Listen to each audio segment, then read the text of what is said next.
Welcome students, alkyl হ্যালাইডের second part. আজকে আমরা অ্যালকিল হ্যালাইড প্রস্তুতি পড়ব অ্যালকোহল থেকে। তো এখানে স্ক্রিনে 3টে পদ্ধতি দেওয়া আছে। তাছাড়াও আমি আরও একটি পদ্ধতি এর সঙ্গে সংযোজন করব। এই 4টি পদ্ধতিই খুব প্রয়োজনীয় এবং এ থেকে আমাদের প্রশ্নও আছে। তো তার আগে দুটি বেসিক কথা আমি একটু বলে নেব যে নিউক্লিওফাইল কি তোমরা সবাই জানো, আরেকবার মনে করিয়ে দিচ্ছি। সহজ করে বলি, অ্যানায়নগুলি এবং পশম অণু যাদের একজোড়া নিঃসঙ্গ ইলেকট্রন বর্তমান, তারা নিউক্লিওফাইল। এ নিয়ে আমি আবার ডিটেলসে বলবো যখন SN1 SN2 পড়াবো। এখন এইটুকু বললাম। এবং কোনো একটি বিক্রিয়ায় কোনো গ্রুপ যখন নির্গত হচ্ছে, বেরিয়ে আসছে, সেটিকে আমরা লিভিং গ্রুপ বলি। এই দুটি কথা আলোচনা করার ক্ষেত্রে ব্যবহার করব, তাই একবার বলে রাখলাম।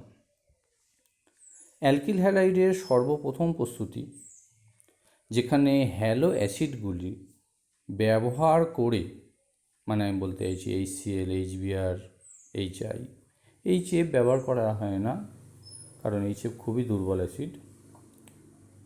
কিন্তু এরাও একা খুব ভালো কাজ দেয় না। সেই জন্য অনুঘটক তথা নিরোধক দ্রব্য হিসেবে গাঢ় সালফিউরিক অ্যাসিড ব্যবহার করা হয়।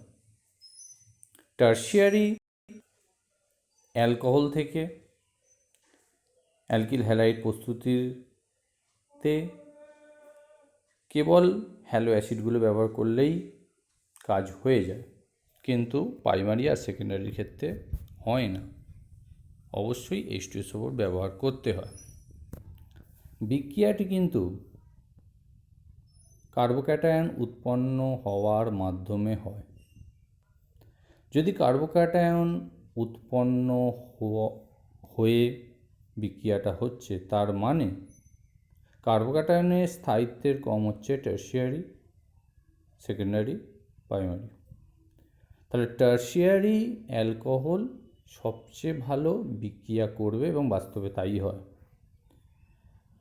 সেকেন্ডারি এবং প্রাইমারি ততটা ভালো বিক্রিয়া করে না। এবারে বলি, OH গ্রুপ বেরিয়ে একটা হ্যালোজেন প্রবেশ করছে, OH পাল্টে একটা হ্যালোজেন আসছে। এখানে বলি OH কিন্তু একটা পুওর লিভিং গ্রুপ, OH সহজে বেরোয় না। সেই জন্যেই এই সালফিউরিক অ্যাসিডের প্রয়োজন আছে। যদিও এই বিক্রিয়াটা প্রধানত, মানে আমি বলতে চাইছি HX ব্যবহার করে আমরা অ্যালকিল হ্যালাইড যে প্রস্তুত করছি, প্রধানত করা হয় ZnCl2 লুইস অ্যাসিডের উপস্থিতিতে। সালফিউরিক অ্যাসিডের থেকেও ভালো রেজাল্ট পাওয়া যায়। পদ্ধতি কিন্তু একই, কার্বোক্যাটায়ন উৎপন্ন হওয়ার মাধ্যমেই ঘটে। কিন্তু প্রথমটিতে বলছিলাম যে টারশিয়ারির ক্ষেত্রেই আমরা ভালো রেজাল্ট পাচ্ছি, যদিও এখানে যে এক্সাম্পলটা দিয়েছি আমি, সেটা একটি টারশিয়ারি দেয়া আছে এবং ভালো প্রোডাক্ট 90% হয়েছে। কিন্তু প্রাইমারি এবং সেকেন্ডারি ক্ষেত্রে এই পদ্ধতিটা খুব একটা ব্যবহার করা হয় না। তার কারণ ইল্ড, মানে উৎপন্ন প্রোডাক্টের পার্সেন্টেজটা বেশ কম হয়। এবার আমরা আসছি যেটা ZnCl2 এবং HX, এবং ZnCl2 HCl খুব ভালো প্রোডাক্ট দেয় প্রাইমারি, সেকেন্ডারি, টারশিয়ারি তিনজনের ক্ষেত্রেই। তো এই বিশেষ রিয়েজেন্টটিকে আমরা লুকাস বিকারক বলি। এটা প্রধানত অ্যালকোহল চ্যাপ্টারের বিষয়, তা সত্ত্বেও এখানে আলোচনা হচ্ছে যখন বলে দেওয়া হচ্ছে। আবার বলছি, OH ভালো একটা লিভিং গ্রুপ নয়। সাথে সাথে বলতে চাইছি Cl- এটা ভালো নিউক্লিওফাইলও নয়। সুতরাং এই ZnCl2 ব্যবহার না করে আমরা ভালো পরিমাণে প্রোডাক্ট পাই না। সুতরাং শুধু HCl লিখে দিলে হবে না, ZnCl2 অবশ্যই লিখতে হবে। এবারে এই লুকাস বিকারক সম্পর্কে একটু বলি। বিক্রিয়া তো তিনজনই করবে মানে প্রাইমারি, সেকেন্ডারি, টারশিয়ারি তিনজনই করবে। কীভাবে হয় একটু বিক্রিয়াটা বলি। একই পদ্ধতিতে H2SO4ও বিক্রিয়া করে। এখানে ZnCl2 যেহেতু লুইস অ্যাসিডকে আরেকবার মনে করিয়ে দিই, যারা এক জোড়া ইলেকট্রন গ্রহণ করবে আর যারা এক জোড়া ইলেকট্রন কাউকে দেয় তারা লুইস বেস।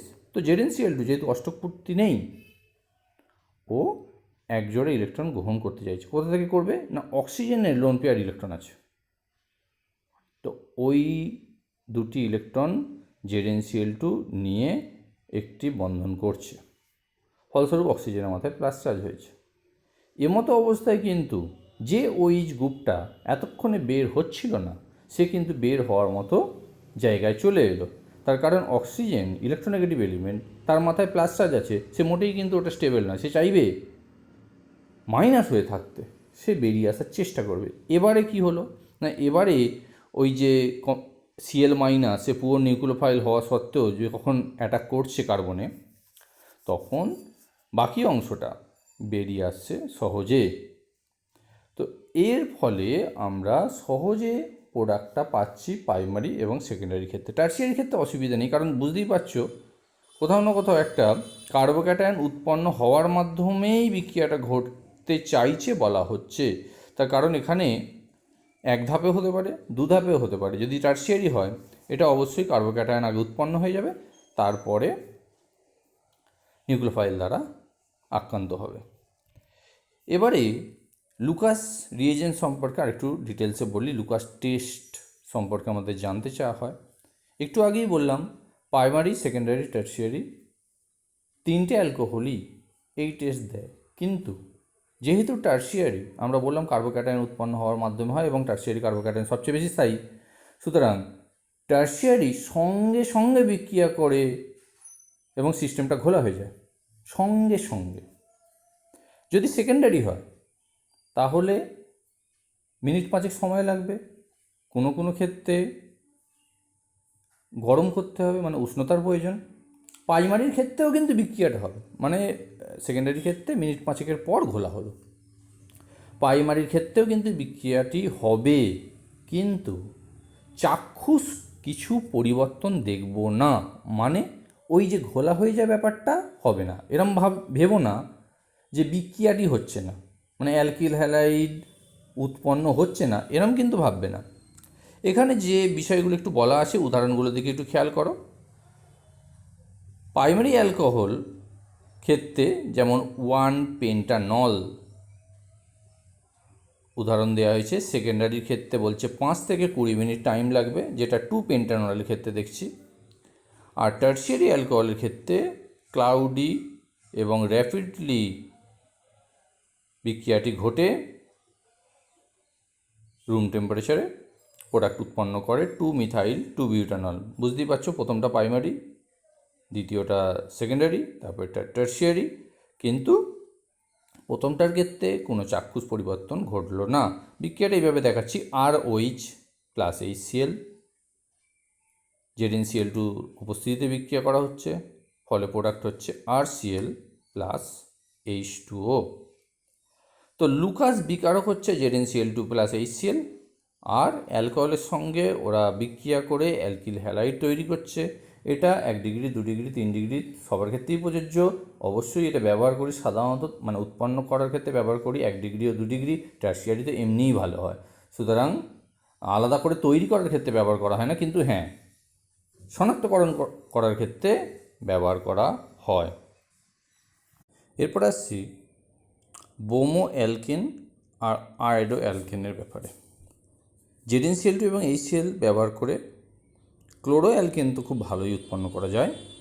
ব্রোমো এবং আয়োডোর ক্ষেত্রে আমরা সাধারণত HBr এবং HI না ব্যবহার করে KBr এবং গাঢ় সালফিউরিক অ্যাসিডের মিক্সচার ব্যবহার করি। এবং আয়োডো অ্যালকেনের ক্ষেত্রে H2SO4 এর পরিবর্তে H3PO4 ব্যবহার করা গেছে। তো এগুলো এক্সপেরিমেন্টাল ব্যাপার। H2SO4 H3PO4 জায়গায় লিখলে যে তোমাকে কেটে দেওয়া হবে তা নয়, এক্ষেত্রে ভালো রেজাল্ট পাওয়া গেছে তাই দেয়া হচ্ছে। এরপর আসছি পরের পদ্ধতি। এখানে SOCl2 অর্থাৎ থায়োনিল ক্লোরাইড দ্বারা এবং ফসফরাস হ্যালাইড এই দুটো দ্বারা তৈরি করার ক্ষেত্রে অ্যালকিল হ্যালাইড আলোচনা করছি। তো PBr3, PCl3, PCl5 মানে ফসফরাস টাইহ্যালাইড বা পেন্টাহ্যালাইড ব্যবহার করা যেতে পারে। টাইহ্যালাইড সাধারণত ব্যবহার করা হয়, তা দিয়েও আমরা সহজে অ্যালকিল হ্যালাইড পেতে পারি। আর SOCl2টা হচ্ছে সবচেয়ে বেস্ট রিয়েজেন্ট অ্যালকিল হ্যালাইড প্রস্তুত করার ক্ষেত্রে, বিশেষত প্রাইমারি এবং সেকেন্ডারি ক্ষেত্রে। কেন আমি পরে আসছি। কিন্তু PX3 প্যাটার্ন মানে PCl3, PBr3, PI3 এগুলো দিয়েও অ্যালকোহল থেকে অ্যালকিল হ্যালাইড পাওয়া যায়, সেগুলো যথেষ্ট ভালো পরিমাণে উৎপন্ন হয়। এখানে দুটি বিক্রিয়া দেওয়া হয়েছে, নিচের বিক্রিয়াটা দেখো, সেখানে OH পাল্টে Br।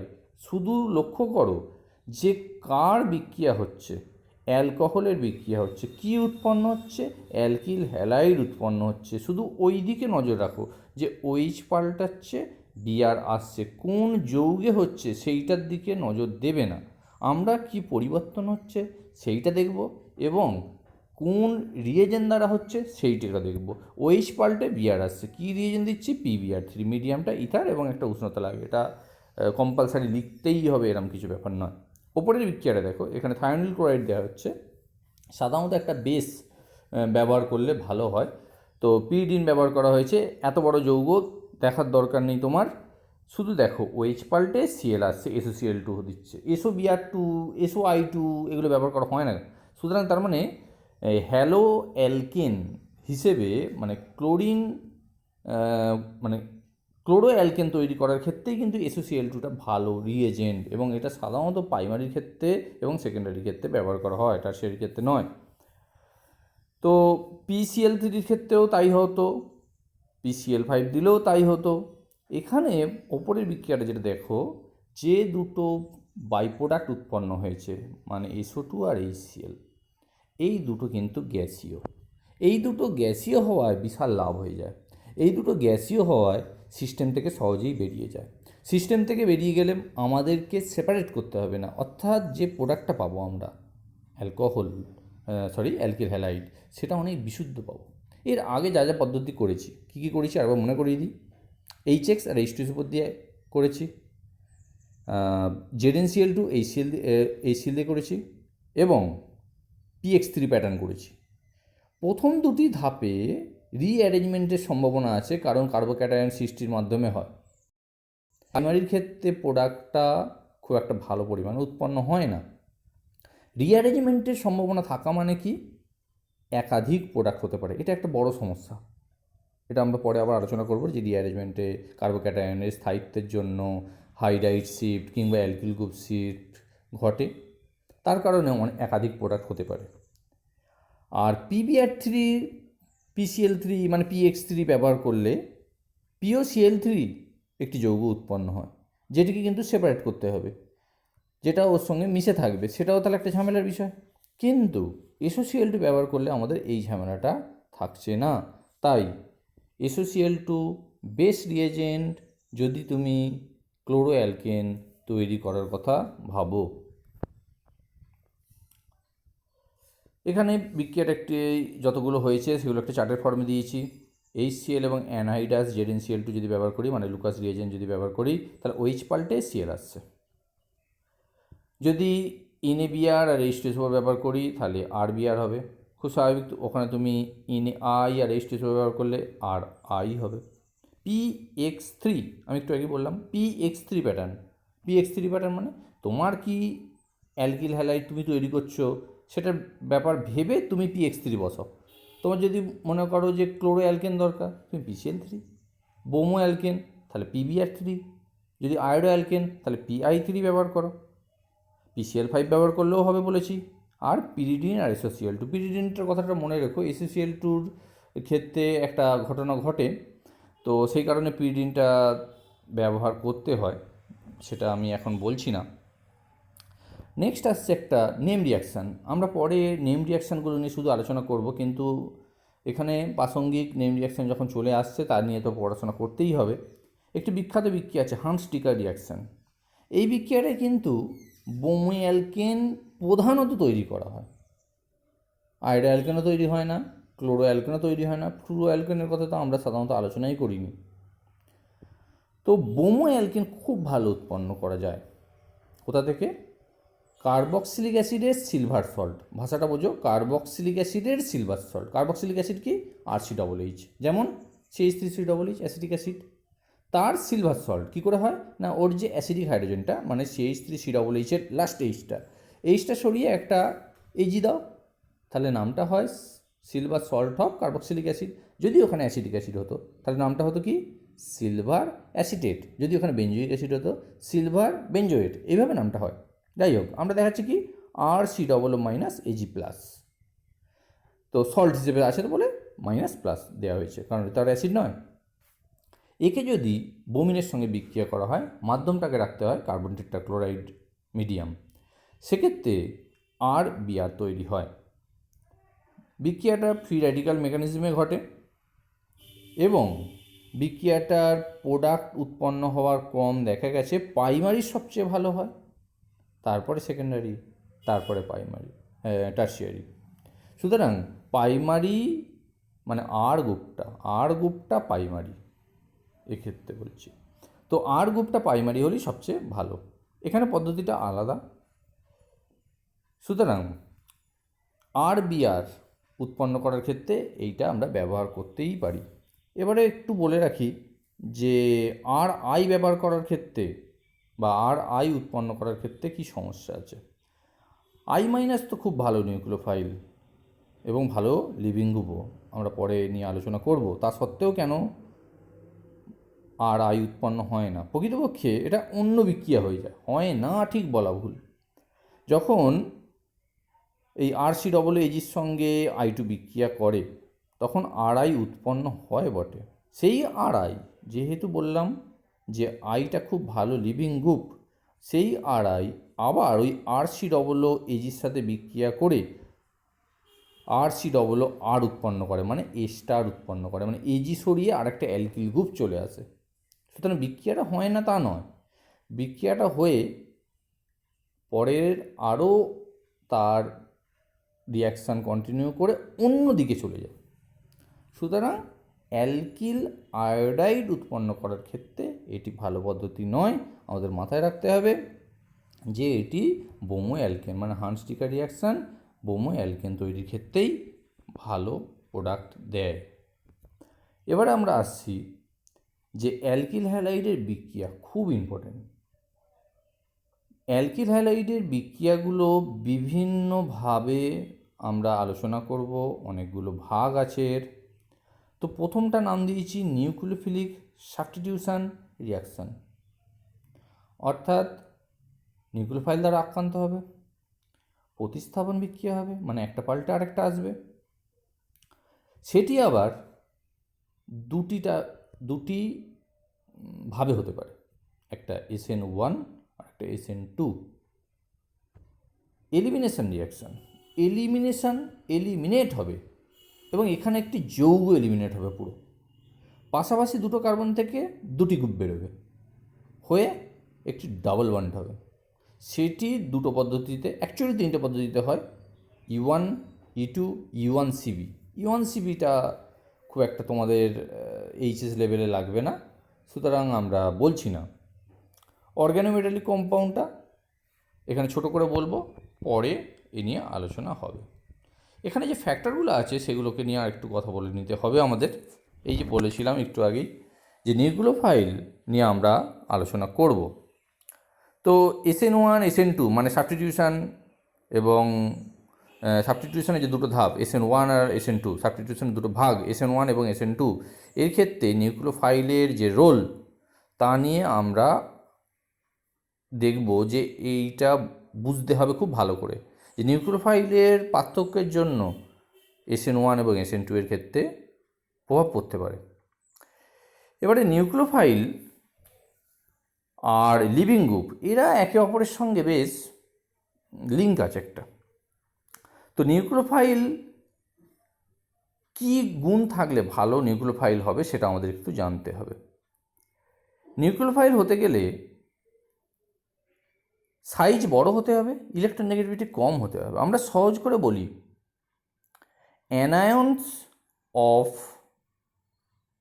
Strong acid, anions of strong acid is good nucleophile and good leaving group also. HI halo অ্যাসিডগুলির মধ্যে সবচেয়ে তীব্র অ্যাসিড, সুতরাং তার যে অ্যানায়ন মানে I মাইনাস, যেটা হচ্ছে কনজুগেট বেস, তার যে অ্যানায়ন I মাইনাস সেটি হবে স্ট্রং নিউক্লিওফাইল কিন্তু উইক বেস। আবার স্ট্রং নিউক্লিওফাইল হলে বললাম ভালো লিভিং গ্রুপও হবে। তার মানে F মাইনাস হলো পুওর লিভিং গ্রুপ কিন্তু স্ট্রং বেস। যদি ভালো নিউক্লিওফাইল হয় সে ভালো বেস হবে না আবার, আর যদি কেউ ভালো বেস হয় সে ভালো নিউক্লিওফাইল হবে না, একসঙ্গে দুটো হবে না। তো নিউক্লিওফাইল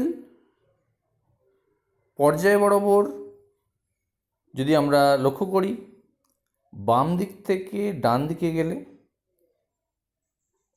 নিউক্লিওফাইলের এবিলিটি কমবে, আর উপর থেকে নিচে গেলে গ্রুপ বরাবর সে ভালো নিউক্লিওফাইল হবে। কি বলেছি, OH মাইনাস কিন্তু F মাইনাসের থেকে ভালো নিউক্লিওফাইল, অক্সিজেন আগে তারপরে হচ্ছে ফ্লোরিন। বললাম বাম দিকে থাকলে ভালো নিউক্লিওফাইল পর্যায় বরাবর, গ্রুপ বরাবর উপর থেকে নিচে এলে সে ভালো নিউক্লিওফাইল, মানে F মাইনাসের থেকে Cl মাইনাস ভালো নিউক্লিওফাইল, Cl মাইনাসের থেকে Br মাইনাস ভালো নিউক্লিওফাইল, Br মাইনাসের থেকে I মাইনাস ভালো নিউক্লিওফাইল। এবারে লিভিং গ্রুপ সম্পর্কে বলি। একটু আগেই বললাম যে স্ট্রং নিউক্লিওফাইল হলে ভালো লিভিং গ্রুপও হবে, খুব স্বাভাবিক। I মাইনাস ভালো নিউক্লিওফাইল বলেছি, I মাইনাস ভালো লিভিং গ্রুপও। তো স্ট্রং বেস হলে কিন্তু ভালো লিভিং গ্রুপও হবে না আর ভালো নিউক্লিওফাইল তো হবেই না। যেমন F minus strong base, poor nucleophile, poor living group also. তো একটা ছবি দিয়ে দেখাচ্ছি যে নিউক্লিওফাইল আর লিভিং গ্রুপ ব্যাপারটা কি। সাবস্ট্রেটকে, কোনটা সাবস্ট্রেট, ওই যে CH3Br এখানে সাবস্ট্রেট। সাবস্ট্রেটকে যখন নিউক্লিওফাইল আক্রান্ত করছে, তার মানে যে আক্রান্ত করছে রিয়েজেন্টের অ্যানায়ন বা প্রথম স্পিসিস, সেটি হয়ে গেল নিউক্লিওফাইল, এবং ওই যে Br মাইনাস বেরিয়ে আসছে ওটি হয়ে গেল লিভিং গ্রুপ। এই ভাষাগুলোই আমরা ব্যবহার করব, নিউক্লিওফাইল ও লিভিং গ্রুপ। সুতরাং এই কথাগুলো খুব ভালো করে আমাদের মনে রাখতে হবে। এবারে আমরা যে জায়গায় ছিলাম, মানে আমরা সাবস্টিটিউশন পড়ছিলাম, সেগুলো নিয়ে আলোচনা করব। তো সাবস্টিটিউশনের সহজ করে আগে বলে দিই, সাবস্টিটিউশন বিক্রিয়াটা কি।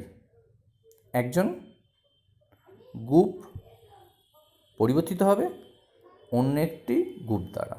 স্ক্রিনে যে বিক্রিয়াটা আছে লক্ষ্য করো, X পাল্টে যাচ্ছে নিউক্লিওফাইল দ্বারা এবং নিউক্লিওফাইল অ্যাটাক করেছে। আগে বোঝো সাবস্টিটিউশন বিক্রিয়াটা কি, জাস্ট এইটা, মানে জাস্ট একটা পাল্টে অন্যটা এলো। এবারে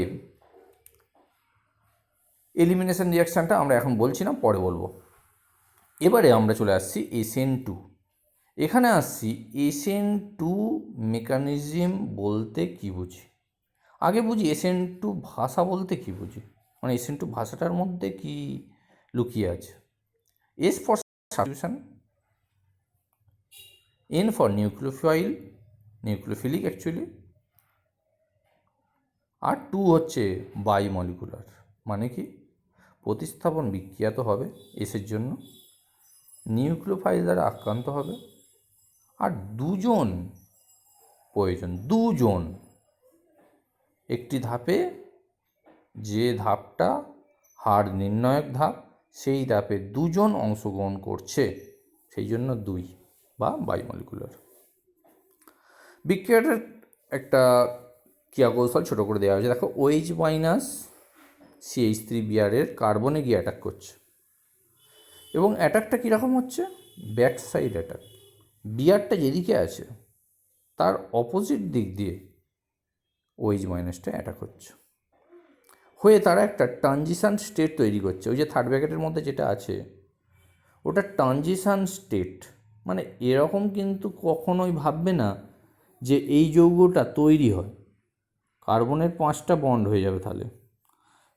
এখানে দেখো যে 2টো বন্ড ডটেড দেওয়া হয়েছে, জাস্ট বোঝানো হচ্ছে যে Br মাইনাসটা বেরিয়ে যাচ্ছে, OH মাইনাসটা প্রবেশ করছে, মানে COH বন্ধন তৈরি হচ্ছে, CBr বন্ধন ভাঙছে, এইটুকু জাস্ট বোঝানো হচ্ছে। তো বিক্রিয়াটি বললাম বায়োমলিকুলার, দুজন আছে OH মাইনাস আর অ্যালকিল হ্যালাইড মানে সাবস্ট্রেটটা। এই বিক্রিয়াটা first order with respect to OH minus এবং CH3Br, মানে total order of the reaction হচ্ছে 2। এখন রাসায়নিক গতিতত্ত্ব আমাদের এখনও পড়া হয়নি, তো বুঝিয়ে দিই। একটা বিক্রিয়া একাধিক ধাপে ঘটতে পারে। যে ধাপটি সবচেয়ে মন্থর, সেই ধাপে যতগুলো গ্রুপ বা যৌগ অংশগ্রহণ করছে তারাই হচ্ছে বিক্রিয়ার ক্রম বা অর্ডার। এখানে এই দুজন ছাড়া বিক্রিয়াটা ঘটতো না, এবং এটা এক ধাপে ঘটছে। এক ধাপে যদি কোনো একটা বিক্রিয়া ঘটে মানে সেটাই সব থেকে স্লো স্টেপ। 3-4টে ধাপে ঘটলে তার কোনো একটি ধাপ স্লো স্টেপ হবে, কিন্তু যার এক ধাপ সেই বিক্রিয়াটার ওইটাই স্লো স্টেপ। তো এর অর্ডার কিন্তু 2, এবং দুজনের গাঢ়ত্বের ওপরেই নির্ভর করে। এখানে স্টিরিওকেমিস্ট্রিটা অরবিটাল পিকচার দিয়ে দেখানো হয়েছে। OH মাইনাস sp3 কার্বনের যে p অরবিটাল আছে, sp3 হাইব্রিডাইজড p অরবিটাল আছে, সেই অরবিটালের লোবে গিয়ে অ্যাটাক করছে, ফলে একটা ট্রানজিশান স্টেট এখানে লিখিয়ে দেওয়া হয়েছে। এই ধরনের বিক্রিয়াটাকে আমরা ওয়ালডন ইনভার্সন বলি, কারণ পেখমটা উল্টে যাচ্ছে। বোঝো ব্যাপারটা? বাম দিকে যে যৌগটায় সি এর সঙ্গে যে হাইড্রোজেন 3টে যুক্ত আছে তার যে মুখ, আর ডান দিকে যে যৌগটা উৎপন্ন হচ্ছে সেই 3টে এইচের মুখ আলাদা, মানে একে অপরের পুরো আয়নার যেন প্রতিবিম্ব টাইপের লাগছে, পেখমটা উল্টে গেছে। তো এই রকম হওয়ার জন্যই ইনভার্সন কথাটা আসবে। এ নিয়ে আবার পরে আলোচনা করব যখন স্টিরিওকেমিস্ট্রি পড়াবো। তো এর ফলে কি হলো না, একটা নতুন প্রোডাক্ট হচ্ছে, সেখানে Br মাইনাস বেরিয়ে গেল, OH মাইনাস প্রবেশ করলো, ইনভার্সন অফ কনফিগারেশান ঘটলো, মানে কনফিগারেশানটা জাস্ট উল্টে গেল। এবারে আসছি SN2 বিক্রিয়ায় ঘটে, আমরা পড়ব বা পড়েছি, সেই বিক্রিয়াগুলোকে একটু দেখে নিতে হবে যাতে আমরা ভবিষ্যতে চিনতে পারি। এই টেবিলে দেওয়া হয়েছে, দেখো, যদি অ্যালকিল হ্যালাইডের সঙ্গে I মাইনাস বিক্রিয়া করে, একটু আগেই বলেছি I মাইনাস খুব ভালো নিউক্লিওফাইল, তখন X পাল্টে I মাইনাস এলো। অবশ্যই এখানে X কীরকম হবে? ClBr হলে হবে, কারণ I থাকলে তো পাল্টাবে না, বা যদি আর X হিসেবে আর I হয় সেক্ষেত্রে কিন্তু Cl মাইনাস নিউক্লিওফাইল হিসেবে ব্যবহার করে কিন্তু পাল্টানো যাবে না। তো যে যৌগটা উৎপন্ন হলো সেটা অ্যালকিল হ্যালাইড। যদি RXকে OH মাইনাস দিয়ে অ্যাটাক করা হয়, এটা হচ্ছে অ্যালকোহল আবার প্রস্তুতি। আমরা একটু আগে কী করলাম, অ্যালকোহল থেকে অ্যালকিল হ্যালাইড প্রস্তুতি, এটাও করা যায়, জাস্ট লঘু NOH বা KOH ব্যবহার করলেই হয়।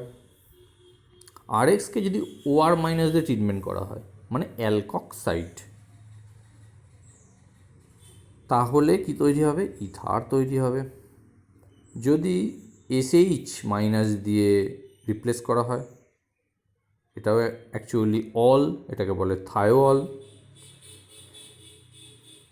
NH3 দিয়ে যদি রিপ্লেস করা হয় তাহলে এমিন যৌগ হবে। N3 মাইনাস দিয়ে যদি রিপ্লেস করা হয় এক্সটাকে, অ্যাজাইড হবে।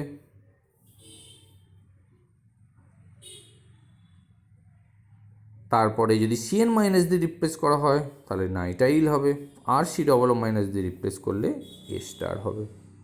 তো এগুলো সব SN2 বিক্রিয়ার দ্বারা হয়। এগুলো আমরা ভবিষ্যতে এক্সাম্পলগুলো যখন পড়বো তখন মাথায় রাখতে হবে আমাদের SN2 কীভাবে হয়েছে। এবারে নিউক্লিওফাইল হিসেবে ব্যাপারটা বলছি। H2 এর থেকে OH মাইনাস স্ট্রঙ্গার, NH3 থেকে NH2 মাইনাস স্ট্রঙ্গার। কারণ কি বললাম? Anion of strong acid is good nucleophile. তো যদি উইক অ্যাসিড হয়, যেমন ধরো H2O কিন্তু OH মাইনাসের থেকে স্ট্রং অ্যাসিড, তাহলে H2O থেকে OH মাইনাস এসছে মানে নিউক্লিওফাইলটা স্ট্রঙ্গার হলো। আবার OH মাইনাস M মাইনাসের থেকে ভালো, কারণ OH অক্সিজেন ফ্লুরিনের থেকে বাম দিকে আছে, মানে কম ইলেকট্রোনেগেটিভ। সহজ করে ভাবো, H2 এর থেকে NH3 ভালো। কেন না? অক্সিজেন বেশি ইলেকট্রোনেগেটিভ, NH3 তুলনামূলক কম ইলেকট্রোনেগেটিভ। অক্সিজেন নাইট্রোজেনের থেকে বেশি ইলেকট্রোনেগেটিভ, সুতরাং NH3 ভালো নিউক্লিওফাইল। নিউক্লিওফাইল হবে যখন ইলেকট্রোনেগেটিভিটি কম হবে, সাইজ বড় হবে। তবে সাইজ বড়টা সবসময় প্রযোজ্য নয়। তোমরা এই মতো অবস্থায় শুধু ভাবো যে ইলেকট্রোনেগেটিভিটি কম হবে। কেন? আমি আবার অরবিটাল পিকচার যখন আসবে বলবো। আবার দেখো পিরিয়ডিক টেবিলের অর্ডার অনুযায়ী I মাইনাস সব থেকে ভালো নিউক্লিওফাইল হবে। গ্রুপ বরাবর নিচের দিকে আসছে, ইলেকট্রোনেগেটিভিটি কমছে, সাইজ বাড়ছে। এবারে SN2 বিক্রিয়া কোন কোন বিষয়ের উপর নির্ভর করে সেই জায়গাগুলো আমরা একটু আলোচনা করছি। একটু আগে বললাম যে কেন নিউক্লিওফাইল বড় হওয়ার কথা বলছি এবং ইলেকট্রোনেগেটিভিটি কম হওয়ার কথা বলছি। এখানে F মাইনাস এবং I মাইনাস দিয়ে কিছু দেখানো হয়েছে। এরা দুজনেই নিউক্লিওফাইল, ব্যাক সাইড অ্যাটাক করছে। I মাইনাসের সাইজ বড়, F মাইনাসের সাইজ ছোট। ছোট যদি হয়, নিউক্লিয়াসে ইলেকট্রন ক্লাউডকে শক্ত করে ধরে আছে। কিন্তু যদি সাইজ বড় হয় একটা অ্যানায়নের বা নিউক্লিওফাইলের বা একটা গ্রুপের, তার ইলেকট্রন ক্লাউডটা মোর ডিফর্মড, ছড়িয়ে আছে। নিউক্লিয়াস সেই ইলেকট্রন ক্লাউডকে ভালোভাবে টাইটলি ধরে রাখতে পারে না। যদি ধরে রাখতে না পারে, সেই ইলেকট্রন ক্লাউড কি হচ্ছে? পোলারাইজড হচ্ছে কার দ্বারা? ওই অ্যালকিল হ্যালাইড দ্বারা, বা সফট যারা বেস তাদের ক্ষেত্রেই এটা ঘটবে। তো I minus soft base, M minus strong base. তো I মাইনাসের ইলেকট্রন ক্লাউডটা সহজে দুমড়ে গেল। দূর থেকে ইলেকট্রন ক্লাউডটা থ্রো করলো, থ্রো করে কার্বনের পি অরবিটালে বন্ধন করতে যাচ্ছে, যেটা F মাইনাসের ক্ষেত্রে বেশ কঠিন। সেই জন্যই বললাম যে ইলেকট্রোনেগেটিভিটি কম এবং সাইজ বড়, এটা SN2 এর ক্ষেত্রে খুব গুরুত্বপূর্ণ ধর্ম নিউক্লিওফাইল চয়েসের ক্ষেত্রে। লিভিং গ্রুপের ক্ষমতা সম্পর্কে বলছি। লিভিং গ্রুপ বললাম সেটিও বড় গ্রুপ হলেই ভালো। ছোট গ্রুপ হলে সহজে বেরোবে না, কারণ যুক্তর কার সঙ্গে? কার্বনের সঙ্গে। কার্বনও ছোট, সুতরাং তার সঙ্গে বন্ধনটা ভালো হবে। সেই তুলনায় যদি I যুক্ত হয় বা বড় গ্রুপ যুক্ত হয়, সেই গ্রুপটাই সহজে বেরোবে।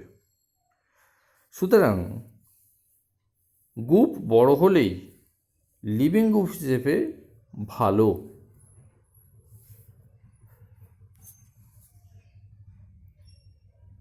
এরপরে আসছি যে নিউক্লিওফাইল তার সাইজের ব্যাপারটা নিয়ে আলোচনা করছি। দেখো SN2-তে ব্যাক সাইড দিয়ে অ্যাটাকের প্রশ্ন আসছিল, অর্থাৎ ব্যাক সাইডে গিয়ে ইলেকট্রন থ্রো করতে হচ্ছে। সেখানে একটা পেখমের মতো 3টে গ্রুপ কিন্তু আছে অলরেডি। এখন যদি গ্রুপটা বাল্কি হয়, মানে বেশ বড় হয়, তাহলে কার্বনের কাছে গিয়ে ইলেকট্রন থ্রো করার ক্ষেত্রে ঝামেলা আছে। সুতরাং নিউক্লিওফাইল যদি খুব বড় হয়, একটু আগে বললাম দেখো I- ক্ষেত্রে বলছিলাম যে বড় হলেই ভালো, সেটা কম্পেয়ার করছিলাম ওই হ্যালোজেনগুলোর ক্ষেত্রে। এখানে বলছি দেখো, এখানে যখন একটা অন্য ধরনের নিউক্লিওফাইল বলা হচ্ছে যেখানে কার্বন চেন আছে, কার্বন চেন থাকার জন্য কী হচ্ছে, অলরেডি এদের অনেক শাখা পোশাকা আছে। এখানে কিন্তু ছোট গ্রুপ হলেই, মানে এটা তো অ্যালকক্সাইড আয়ন, এদের ক্ষেত্রে কিন্তু ছোট হলেই ভালো। কারণ এই যে টারশিয়ারি বিউটাক্সাইড, এখানে O- গিয়ে অ্যাটাক করবে, কিন্তু O- গিয়ে তো অ্যাটাক করবে, কিন্তু এর সঙ্গে যে কার্বনের সঙ্গে 3টে CH3 গ্রুপ আছে, তারা তো হাত ছড়িয়ে আছে। তাহলে তাদের সঙ্গে তো যে সাবস্ট্রেটে গিয়ে অ্যাটাক করবে, সে তার সঙ্গে তো ধাক্কাধাক্কি হবে। সুতরাং এত বড় নিউক্লিওফাইল কিন্তু আবার গ্রহণযোগ্য নয়। তোমাদের একটু কনফিউশন হতে পারে ওই হ্যালাইডের ক্ষেত্রে আর এখন যেটা বলছি, এগুলো কিন্তু হ্যালাইড নয় এবং এগুলো স্পেরিক্যাল নয়। সুতরাং এর ক্ষেত্রে আলাদা ব্যাপার। বাল্কি গ্রুপ বলা হয় এই ধরনের গ্রুপগুলোকে, যারা খুব বড় এবং তার মধ্যে এই অ্যালকেন অংশ একাধিক আছে, তারা কিন্তু ভালো নিউক্লিওফাইল নয়। সলভেন্ট SN2 আলোচনা করছি, তাতে সলভেন্ট পোলার করে বোঝো। পোলার কারা? জল পোলার, মানে পোল থাকবে, মেরু থাকবে, ইলেকট্রোনেগেটিভ পার্থক্য থাকবে, তারা সবাই পোলার। পোলার পটিক হতে গেলে কি থাকতে হবে? একটা প্রোটন অবশ্যই থাকতে হবে। অর্থাৎ যেমন অক্সিজেনের সঙ্গে H, নাইট্রোজেনের সঙ্গে H, এরা হলে পোলার পটিক হবে। এই পোলার পটিক হলে কি সমস্যা? এরা কিন্তু অ্যানায়নকে পুরোপুরি ঘিরে নেবে। তার কারণ হচ্ছে এই অ্যানায়ন এদের হাইড্রোজেনের সাথে হাইড্রোজেন বন্ডিং করবে। তাহলে পোলার যদি পটিক দ্রবণ হয়, তাহলে কিন্তু অ্যানায়ন তথা নিউক্লিওফাইল এদের দ্বারা খাঁচার মধ্যে ধরা পড়ে গেল। ফলস্বরূপ ওই নিউক্লিওফাইলই তো গিয়ে সাবস্ট্রেটকে অ্যাটাক করবে। তাহলে এই যে জলের খাঁচার মধ্যে সে আছে, সেই খাঁচাটাকে পুরো টেনে নিয়ে গিয়ে অ্যাটাক করতে হবে। তাহলে তো সাইজটা খুব ছোট হলো না, সাইজটা তো বিশাল হয়ে গেল। তাহলে পোলার যদি পটিক হয়ে যায়, তাহলে কিন্তু SN2 এর ক্ষেত্রে ভালো হবে না।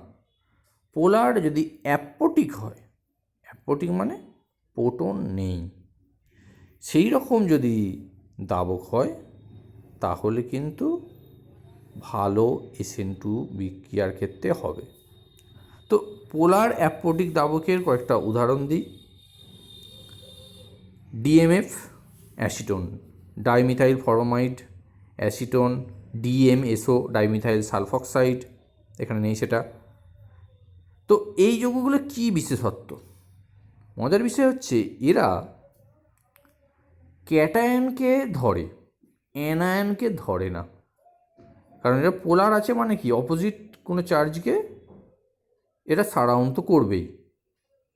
কিন্তু যদি তার মধ্যে হাইড্রোজেন না থাকে, তাহলে তারা হাইড্রোজেন বন্ডিং করছে না অ্যানায়নের সঙ্গে।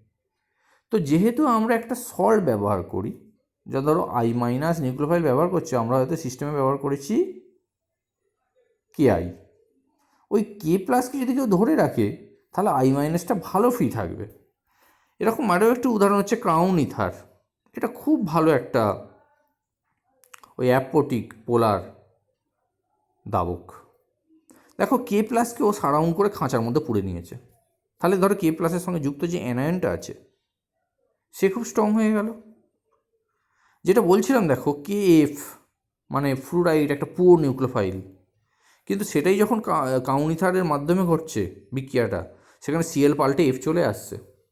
তার কারণ হচ্ছে এখানে K প্লাসকে কাউনিথার ধরে রেখেছে, ফলস্বরূপ F মাইনাস ফাঁকা মানে ফ্রি হওয়ার জন্য সহজেই SN2 বিক্রিয়া করে প্রোডাক্ট দিচ্ছে। সুতরাং দাঁড়ালো এইটা যে SN2 বিক্রিয়ার ক্ষেত্রে পোলার, অ্যাপোটিক, দাবক, DMSO, DMF টাইপ সলভেন্ট ব্যবহার করলে ভালো, কারণ এরা নিউক্লিওফাইলকে ফ্রি অবস্থায় রাখে। SN2 এর এবার রিঅ্যাক্টিভিটিতে আসছে, মানে কম্পাউন্ডগুলো মানে সাবস্ট্রেটগুলো রিঅ্যাক্টিভিটি কীরকম হবে। আবার আসছি মেকানিজমটার কথা মনে করাচ্ছি। ব্যাক সাইড অ্যাটাক হবে। যদি ব্যাক সাইড অ্যাটাক হয় তাহলে প্রাইমারির ক্ষেত্রেই যে কার্বন সংখ্যা কম, কারণ প্রাইমারি অ্যালকিল হ্যালাইড মানে 2 বা 2-এর বেশি হাইড্রোজেন আছে। সেকেন্ডারি হলে একটি হাইড্রোজেন আছে। টারশিয়ারি হলে কোনো হাইড্রোজেন নেই। কি আছে? Alkyl group. যদি অ্যালকিল গ্রুপ থাকে তার মানে অ্যালকিল গ্রুপের সঙ্গে যুক্ত আছে আরও হাইড্রোজেন টাইড্রোজেন বা অন্য অ্যালকিল গ্রুপ, তাহলে একটা নিউক্লিওফাইল তার কাছে গিয়ে ইলেকট্রন থ্রো করবে কি করে? মানে ব্যাকসাইড অ্যাটাক করা খুব টাফ। তো SN2 রিঅ্যাক্টিভিটি সাবস্ট্রেটের ক্ষেত্রে, মানে যার বিক্রিয়া হচ্ছে সাবস্ট্রেট মানে, তার ক্ষেত্রে প্রাইমারি অ্যালকিল হ্যালাইড